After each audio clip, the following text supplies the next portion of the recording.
الحمد لله رب العالمين والصلاة والسلام على سيد الكونين وفخر المرسلين وعلى آله الطيبين وأصحابه الطاهرين. أما بعد، فأعوذ بالله من الشيطان الرجيم. بسم الله الرحمن الرحيم. إنا نحن نزلنا الذكر وإنا له لحافظون. صدق الله مولانا العظيم. خوږو او قدرمنو حاضرینو، تیر درس کې موږ او تاسې د حضرت عثمان ابن عفان رضی الله تعالی عنه د خلافت په زمانه کې د قرآن کریم د حفظ او د هغه د حفاظت او د ساتنې په ارتباط باندې وغږېدلو.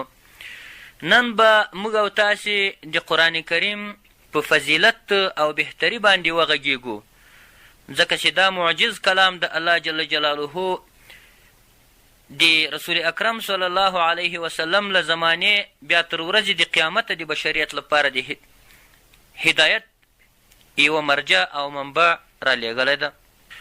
اوس دا خبره چې قرآن کریم ده، د قرآن کریم په ارتباط باندې قرآن کریم د رسول الله صلی الله علیه و آله وسلم اولنۍ او لومړنۍ معجزه ده چې الله جل جلاله رسول اکرم صلی الله علیه وسلم ته 4,000 معجزې ورکړې وې. د سیرو کتابونو او تفاسیرو او د احادیثو کتابونو او د اسلام تاریخ او هغه قوي مؤرخینو هغو چې کوم د رسول اکرم جناب مولانا محمد رسول الله صلی الله علیه و آله وسلم معجزات راټول کړي دي، نو د هغوی د استنباط او د استخراج او د هغوی د تتبع او د پرلټنې په اساس باندې په تقریبي توګه باندې تقریبا 4,000 معجزې رسول الله صلی الله علیه و آله وسلم ته ورکړل سوې وې، چې بیا به موږ او تاسې د معجزاتو په بحث کې انشاء الله په تفصیل سره ورباندې وغږېږو. خو اوله معجزه چې وه هغه قرآن عظیم الشان و چې خدای جل جلاله رسول اکرم صلی الله علیه وسلم ته ورکړی و. اول په دې معنا سره نه چې تر ټولو مخکې قرآن کریم غټه معجزه وه او تر ټولو معجزو مخکې و. دا په دې معنا سره چې تر ټولو قوي معجزه او ستره معجزه چې وه هغه قرآن کریم و، ځکه چې رسول الله صلی الله علیه وسلم چیرې هم کومې مدرسې او کوم مکتب او کوم ښوونځي ته نه و تللی. تر 40 کلو پورې دی د خدای جل جلاله په عبادت باندې مصروف و او هیڅ کوم تعلم یې هم نه و کړی. لکه یو شاعر چې ویلی دی: نگار من که به مکتب نرفت و خط ننوشت، نگار من که به مکتب نرفت و خط ننوشت، به غمزه مسئله آموز و صدر مدرسه شد. د ما نگار او د ما معشوق او د ما محبوب چې مکتب ته هم کله نه ده تللی او خط یې هم چیرې نه ده لیکلی، مګر بیا هم څه وسو، به غمزه یعنې د سترګو په رپ باندې په یوه لمحه کې مسئله آموز و صدر مدرسه شد، یعنی د مسائلو زده کوونکی او د مدرسې صدر او د مدرسې د اسلام د مقدس دین د پاکې مدرسې صدر ځینې جوړ سو. اصحاب صفه و چې به کله په هغه صفه او په هغې چوتره کې چې د رسول اکرم صلی الله علیه وسلم په جومات کې موجوده وه او د حضرت نبی علیه الصلاة والتسلیم د اوسني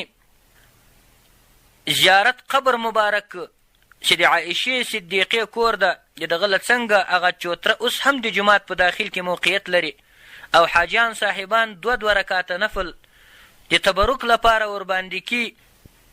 په دې صفه او په دې چوتره کې به صحابه کرام سره راجمع ول او دلته به یې یوه مدرسه جوړه کړې وه، اویا نفره صحابه کرام چې په هغوی کې هغه مشهور صحابه کرام حضرت ابو هریره، عبدالرحمن رضی الله تعالی عنه دا د دوی مشر و او دلته به یې په لوږه او په تنده باندې که به یې څه وخوړل او که به یې ونه خوړل، که به یې څه وڅښل او که به یې ونه څښل، که به چا مړۍ ورکړه او که به چا ورنه کړه، که به چا اوبه ورکړې او که به چا ورنه کړې، بیا به هم دلته په لوږه او په تنده باندې پراته وو او د اسلام د مقدس دین د حفاظت په خاطر باندې به د قرآن کریم آیاتونه او د رسول الله هغه خوږې خبرې او د خپل معشوق او د خپل محبوب هغه نیکې او مبارکې خبرې دا اورېدلې او دا به یې زده کولې او له ځانه سره به لګیا او د خدای په دین باندې به یې لوږې او تندې تېرولې. په عموم کې او په مجموع کې رسول الله صلی الله علیه وسلم د دوی مشر و او د دوی صدر و او د دوی هغه رهبر و او د دوی هغه رهنما او لارښود و. نو ځکه هم شاعر ویلی دی نگار من که به مکتب نرفت و خط ننوشت به غمزه مسئله آموز و صدر مدرسه شد. د ما هغه نگار د ما معشوق و محبوب چې مکتب ته هم ولاړ نه او کله یې هم خط نوشته نه کو مګر په رپ د سترګو کې د مسائلو زده کوونکی او د مدرسې صدر جنې جوړ سو. نو دلته موضوع راځيږي صرف د قرآن کریم په فضیلت باندې غږیږو. نو خدای جل جلاله هغه معجزه چې هغه ډېره قوي معجزه وه هغه د رسول الله صلی الله علیه وسلم په دا 4,000 معجزاتو کې اقوا معجزه چې ده هغه قرآن کریم ده. دا عادت په دې باندې جاري و چې خدای جل جلاله به هر پیغمبر ته هغه معجزه ورکوله چې هغه به د ده په وخت کې چې د کوم شي چرچه وه او د کوم شي هغه زور او دبدبه به وه د هغه شي په مقابل کې به خدای جل جلاله ده ته معجزه ورکوله. تفاسیر ولیکلي دي د موسی علیه السلام په وخت کې د سحر او د جادو ډیره چرچه وه او ډیره دبدبه یې وه او په دنیا کې سحر خور و جادو خور و او په دنیا کې به خلکو یو په بل سحرونه سره کول جادوګان به یې سره کول او سختې صدمې به یې یو بل ته رسولې او تبدل د حقیقت به یې تقریبا راوست په واسطه د جادو او د سحر باندې. الله جل جلاله موسی علیه السلام ته هغه لکړه او هغه عصا ورکړه چې هغه کله چې موسی علیه السلام هغه لکړه واچوله نو فاذا هي ثعبان مبین د ده څخه یو ښکاره او یو ظاهره او روښانه ښامار جوړ سو او هغه ټول ښاماران یې وخوړل کوم چې هغه ساحرانو او جادوګرانو جوړ کړي وو له خپلو حبایلو او له خپلو رسیو چې نو دغه یې ټول ختم کړو او د دوی سحر یې له ناکامي او شکست سره مخامخ کو. نو بیا څه وسو فالقي السحرة ساجدین بیان یې دراز ده بیا به وروسته په قرآن کریم په ترجمه او تفسیر کې هغه ځای ته ورورسیږو. نو دلته ساحران او جادوګران ټول خدای جل جلاله ته په سجده باندې پریواتو او دا یې وویلې چې دا خو رښتیا هم چې موسی ساحر نه ده بلکې دا یو پیغمبر دی خدای جل جلاله ده او یو را استول سوی دی الله جل جلاله له لورې ده. ځکه چې په سحر باندې دا رقم ښامار نه جوړیږي او نه یې څوک جوړولی شي لکه د دو له لکڼې او عصا چې جوړ سو. نو دوی ته پته ولګېده او درک ولګېدو. نو ځکه خدای پاک موسی علیه السلام ته هم معجزه چې ورکړه هغه یې هغه لکڼه ورکړه هغه عصا یې معجزه ورکړه کومه چې د ساحرانو سحر یې پې ورباطل کو او ختم یې کو او حقیقت د ایمان او د عقیدې او د اقرار او د جزم او د اذعان حقیقت یې خلکو ته ورمعلوم کو. بله دا خبره چې حضرت عیسی علیه السلام په وخت کې چې و هلته طب یعنی دغه طبابت او دغه ډاکټري چې کومه اوس بولي دغه په طب کې ډاکټري چې کومه ده دغه د طب کارونه دغه ډېر په مخ باندې و. د عیسی علیه السلام په وخت کې طب ډېر په مخ و او د طب قوانین ډېر په مخ و او د طب استادان ډېر په مخ و او د خلکو علاجونه دا په هغه وخت کې ډېر په مخ باندې و. خدای جل جلاله عیسی علیه السلام ته داسې معجزې ورکړې چې هېڅکله هم کوم طبیب او کوم ډاکټر او هغه کوم فیلسوف او کوم حکمت پوه او فلسفهدان او ریاضي پوه او ساینس پوه د عیسی علیه السلام هغه معجزې ته ونه رسېدلی سوی. طب دومره په مخ و چې هر څومره به سړی مریض و هم تداوي به یې پیدا کېدله او تداوي به یې کېدله. نو په دې کې څه وسو خدای جل جلاله عیسی علیه السلام ته درې مرضونه داسې مرضونه وو چې د هغو علاج په طب سره نه سوای کېدی.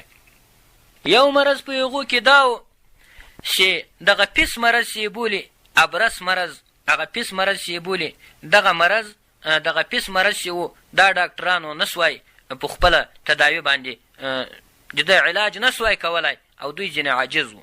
الله جل جلاله عیسی علیه السلام ته داسې معجزه ورکړه چې دغه پیس به یې د خدای جل جلاله په اذن باندې روغاوه په خپله معجزه سره. یوه خو دا خبره وه. دویمه معجزه دا وه چې مورزاده به یو څوک ړوند و، دا د طبیب په وس کې نه و، دا د ډاکټر په وس کې نه و چې څوک به مورزاده ړوندي او بیا یې دی سترګې بیرته هم روغې کړي. مګر عیسی علیه السلام ته خدای پاک داسې معجزه ورکړه چې د دنیا طب په هغه وخت کې معاصر طب هېڅکله هم مقابله نه سوی ورسره کړی چې عیسی علیه السلام به د چا په سترګو لاس ورتیر کو، هغه به مورزاده ړوند و، خدای جل جلاله به بینا سترګې ورکړي.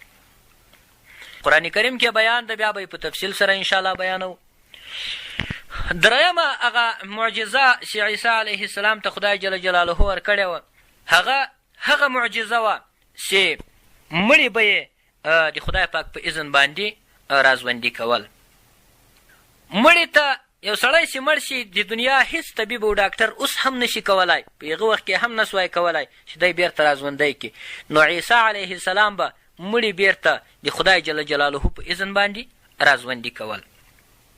او طبیبانو چې به په هغه وخت کې د چا نظم یا د چا دا نبض وکوت، نو دا معلومات به څه ناڅه ورته کېدو چې تا کوم خوراک کړی ده چې بد در باندې لګېدلی ده. د قرائنو او د دلایلو له وجې به دا ورته معلومېده چې تا مثلا باجن شی خوړلی فرض یې که، یا تا مثلا سرکړی شی خوړلی ده، یا تا مثلا څه شی خوړلی. مګر عیسی علیه السلام ته به چې څوک راغی او ورته وبه یې ویلي چې ما څه شی خوړلی دي، بیګه حضرت عیسی علیه السلام ورته وایي چې تا بیګه مثلا هګۍ وخوړلې، یا تا بیګه وریځې وخوړلې، یا تا بیګه غوښه وخوړله، دغه شیان به یې ورښوو. دا هم د ده بله معجزه وه. بل به یې مرغه جوړ کو او په د خټې مرغه به یې جوړ کو، د خاورې مرغه به یې جوړ کو، د خټې مرغه به یې جوړ کو، بیا به یې پکې پکړو، نو فیکونو طیرا باذن الله، بیا به څه شی مرغه به ځینې جوړ سو د خدای پاک په اذن باندې، وابلوت او روان به سو.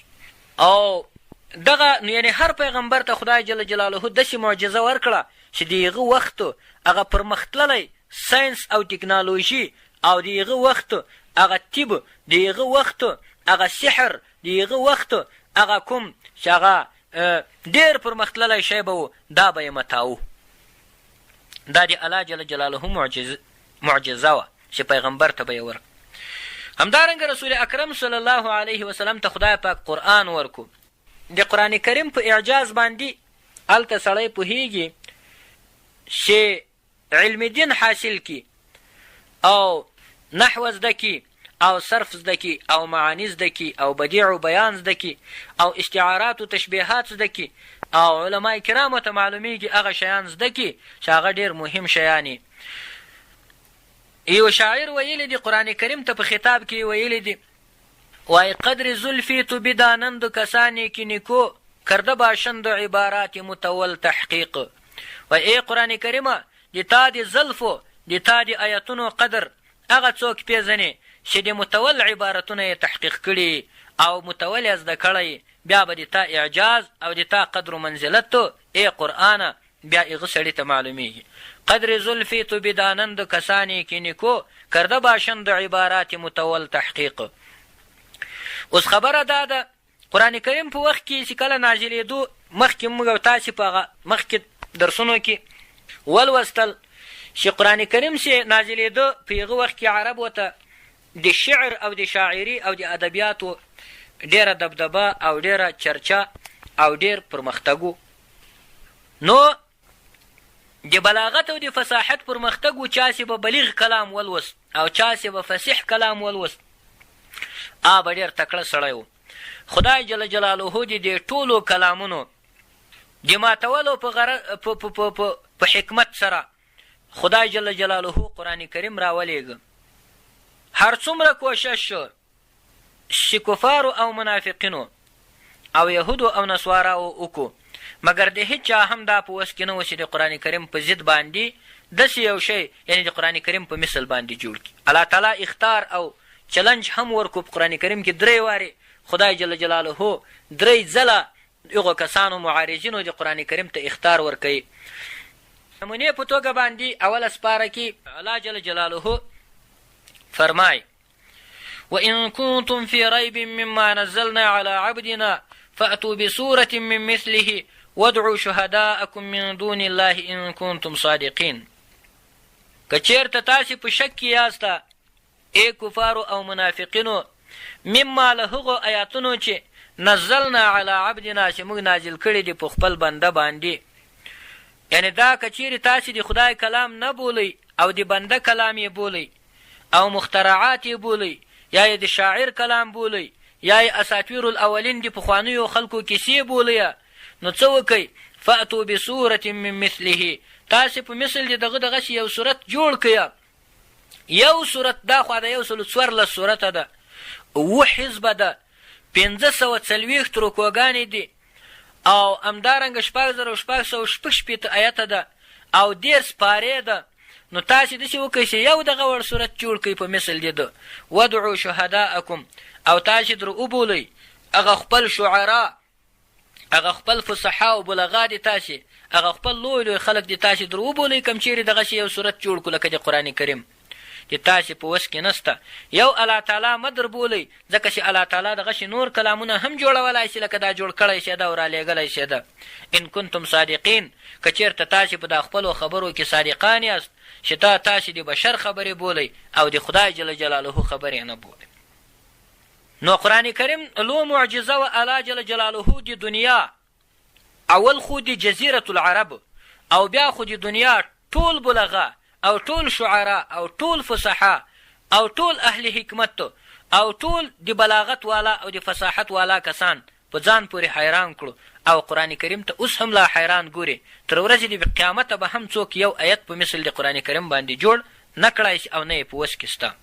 نو دا لو معجزه وه د رسول اکرم صلی الله علیه و آله وسلم چې رسول اکرم صلی الله علیه وسلم نه کومې مدرسې ته تللی و، نه کوم مکتب ته تللی و، نه یې کوم خط نویشته کړی و، مګر بیا هم د اسلام د مقدس دین د پاکې مدرسې رهبر او صدر المدرس جنې جوړ سو. دا څه وجه وه؟ دا د قرآن کریم برکت و او د خدای جل جلاله خصوصي رحمت و په رسول الله صلی الله علیه وسلم باندې. اوس دا خبره چې د قرآن کریم د فضیلت په باره کې کوم معلومات دي، حضرت ابو امامه رضی الله تعالی عنه فرمایي یا مال رسول الله صلی الله علیه وسلم چې واورېدل چې هغه به فرمایل چې تاسې قرآن عظیم شان لولئ او دا وظیفه کوئ، ځکه چې دا قرآن کریم به د قیامت په ورځ باندې راسي او د خپلو یارانو او ملګرو لپاره به شفاعت غواړي. دا حدیث مسلم شریف روایت کړی ده. نو دا معنا چې د قرآن کریم وظیفه څوک نه پرېږدي او ډېره یې کوي او یا یې لږه کوي خو کوي، د قرآن کریم وظیفه نه پرېږدي. دا قرآن کریم به د قیامت په ورځ باندې راسي او هغه خپل ملګري چې قرآن کریم یې تلاوت کاوه هغه به د دوزخ له وره خلاصوي، الله تعالی ته به شفاعت کړي. عن ابي امامه رضي الله تعالى عنه قال، لحضرت ابو امامه رضي الله تعالى عنه چې روایت ته هغه فرمای سمعت رسول الله صلى الله عليه وسلم يقول، ما واورېدل رسول الله صلی الله علیه وسلم چې هغه مبارک به ویل اقرأوا القرآن، تاسې تلاوت کوئ قرآن کریم، فإنه يأتي يوم القيامة شفيعا لأصحابه، بېشکه دا قرآن کریم به په ورځ د قیامت باندې شفاعت کوونکی راسي لپاره د خپلو یارانو او د خپلو هغه کسانو چې قرآن کریم به یې تلاوت کاوه. رواه مسلم.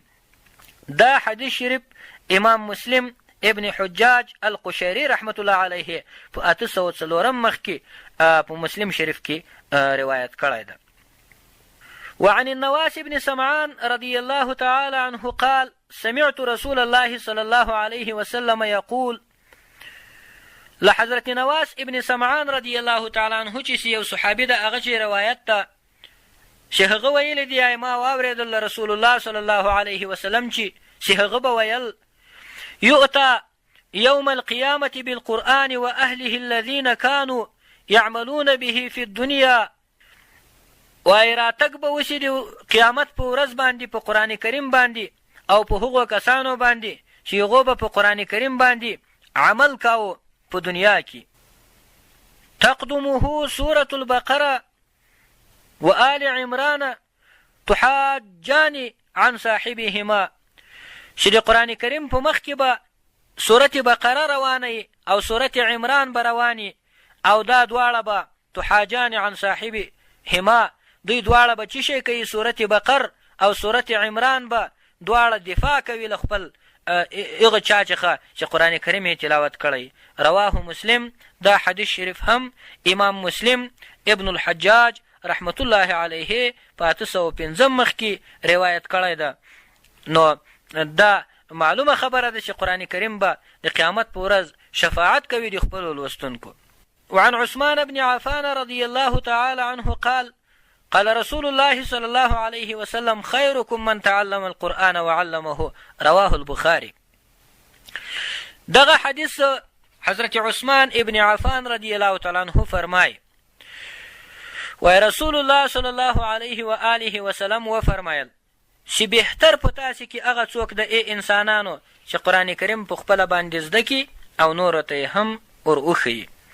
دا د حضرت عثمان ابن عفان رضی الله تعالی عنه روایت ده.